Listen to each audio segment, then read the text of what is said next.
Olá! Hoje é dia da gente falar do universo das finanças, mas sobretudo de mostrar um pouquinho do perfil desse que é um queridíssimo professor da nossa Universidade Fevale. Eu não sei, eu acho que ele não lembra a quantidade de vezes que ele já foi homenageado pela instituição e pelos seus alunos. Meu convidado de hoje é perseverante, otimista e inovador. Natural de Lajeado, filho da dona Ana Ernilda e do seu Bruno, é graduado em Administração de Empresas e Ciências Contábeis. Marido da Glória, tem pós em mestrado de Finanças e Contabilidade. Em 1997, o pai do Carlos Augusto, do Ricardo José e do Pedro Henrique iniciou suas atividades na Fevale e 2 anos depois passou a ser o primeiro coordenador do curso de Administração e de Ciências Contábeis do novo Centro Universitário. Ele ainda é o vice-presidente de Economia da ACI de Novo Hamburgo. Hoje teremos uma conversa de peso com Flávio Stein.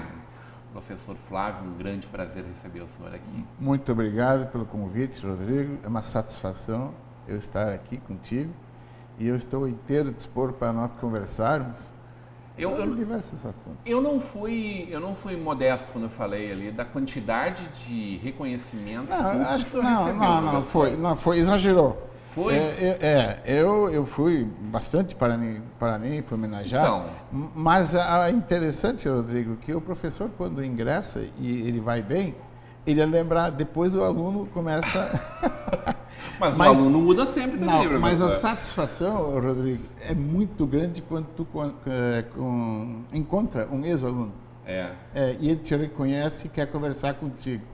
Eu acho que esse é o maior pagamento que nós recebemos como professores. O dinheiro é bom. Esse aí, então, não tem preço, é isso? Eu acostumei nunca reclamar do meu salário. Tá bem. Porque se tu tivesse que reclamar, troca de emprego. É verdade. E eu nunca precisei trocar de emprego por espontâneo do empregador. Esqueceu de falar de uma das suas maiores qualidades, se não a maior virtude.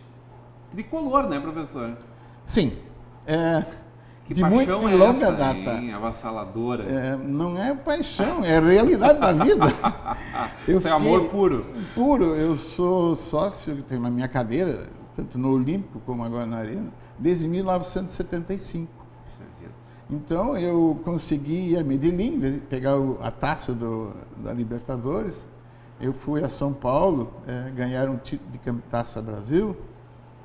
Fui conselheiro com muita honra, tinha muita honra. Isso é muito legal, porque é uma confraria o Conselho do Grêmio. Hoje ele está um pouco politizado, mas tudo bem. Mas na hora de paz ele é uma confraria. Isso é muito agradável. Tu torcer para aquilo que tu gosta e tu ainda ajudar, tentando dar conselhos, né? A gente não está gravando aqui o programa no momento em que o nosso time ainda não definiu as finais dessa Taça Libertadores. Mas ter chego aqui já foi bom demais, né?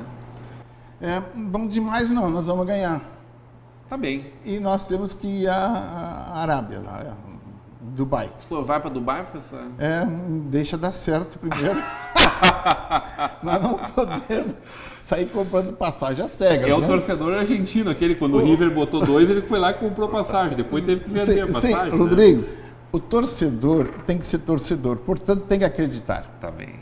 Não pode ficar vaiando e desacreditando. Esse otimismo todo ele não fecha muito bem com alguém que trabalha na área das finanças tanto tempo, hein? Economia é uma coisa muito doida, né?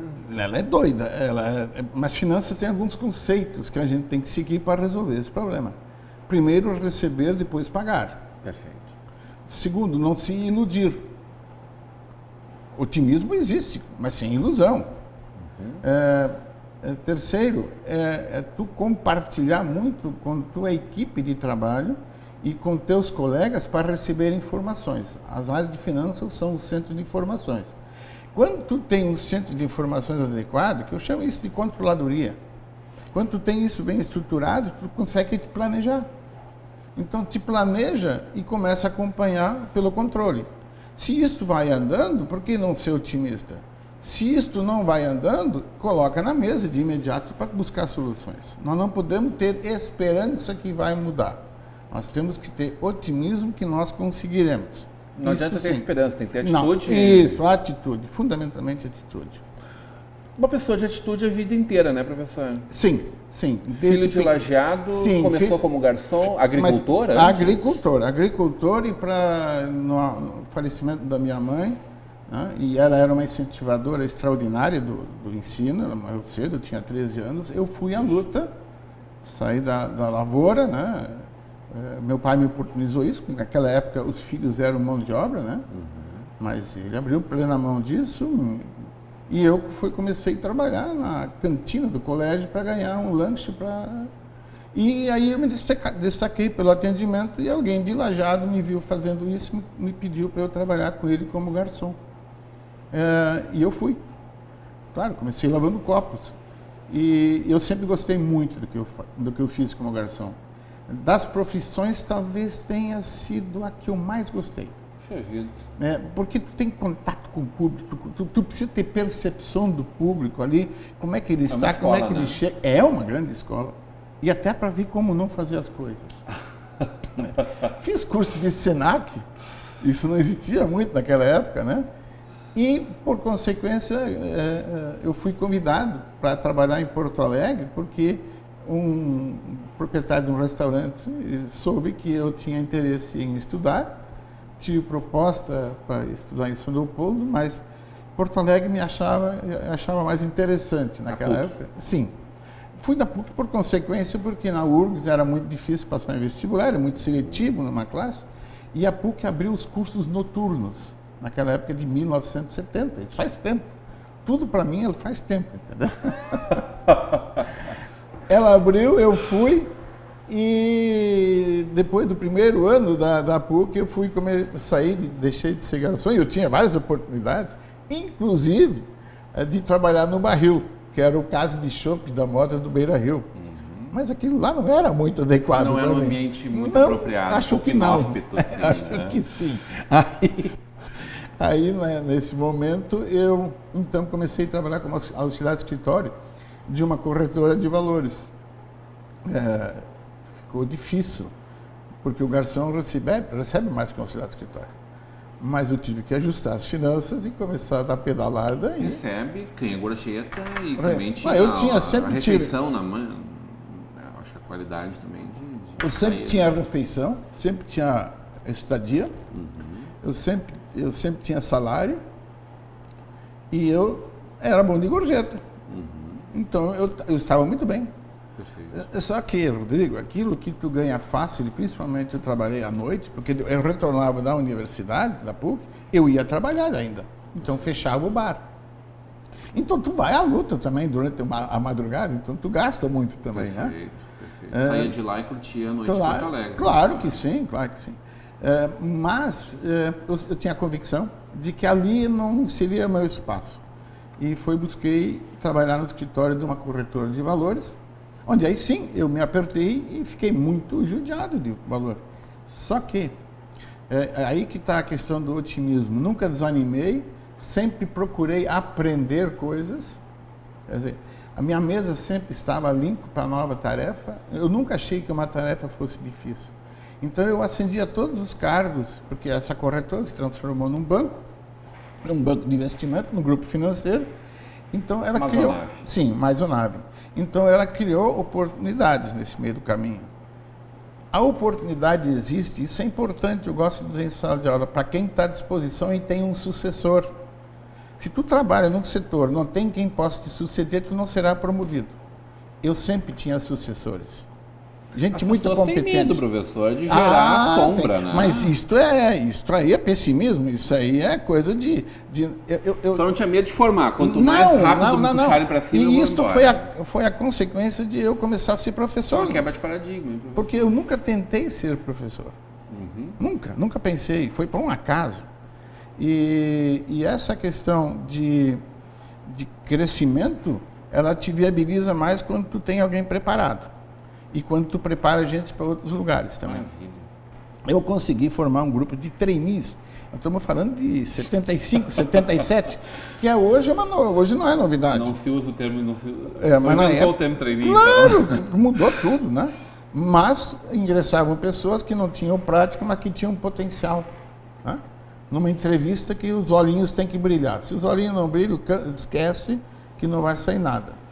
E foi o que aconteceu. E ali, em alguns poucos anos, o senhor virou diretor. Sim, sim. Foi o presidente do Sim. grupo. E eu tenho que agradecer o grupo, até hoje agradeço, porque eu tive a oportunidade, inclusive, de ir à França, no INSEAD, e fazer um curso, o que me abriu, na época, em 1982, 83, nós trabalhávamos estudo de caso com computador. Isso está implantando agora, por aí. Verdade. Então, Puxa vida. na frente, muito na frente, professores internacionais com tradução simultânea. Eu retornei, fui diretor, depois o banco foi liquidado, assim como todo o sistema financeiro gaúcho, né? Então, Sul Brasileiro, Cibisa. Uma judiaria da forma como foi feito, professor. Sim. Mas nós não podemos deixar de esquecer que ali houve uma troca de regime militar e o grupo Montepio da família militar era comandado por militares, que era, por sua vez, o principal acionista do Banco Sul Brasileiro. Problemas tinha, claro, com o sistema bancário. Ele sempre tem alguns problemas e quando passa em crises também, né? Nós estávamos passando por crise naquele momento com a alta do petróleo. Mas se tem outras formas de fazer ajustes. Né? Mas eles andaram liquidando várias. Era uma instabilidade financeira, onde foi o Banco Auxiliar, foi o Banco Cominde, foi o Banco Bamerindos, Banco Econômico, né? O Banco BNC, o Banco Nacional de Minas. Né? Grandes instituições elas foram um pouco mais tarde, mas acabaram. Foi quando houve a troca, assim, do presidente da República que reestruturou o sistema financeiro. E hoje nós temos um sistema financeiro sólido, confiável, muito bem estruturado. Talvez um dos mais confiáveis do mundo. O mais moderno, porque nós temos uma compensação, tu percebe claramente que tu transfere um recurso de uma hora para outra em qualquer lugar do país. Verdade. Tu paga um título, ele cai na tua conta, alguém paga um título, ele cai na tua conta no mesmo dia. Perfeito. Interligado, não é assim no restante. Relativamente seguro. Né? Os bancos investiram muito, Rodrigo, por causa daquela nossa inflação. Sempre há males que vêm para bem.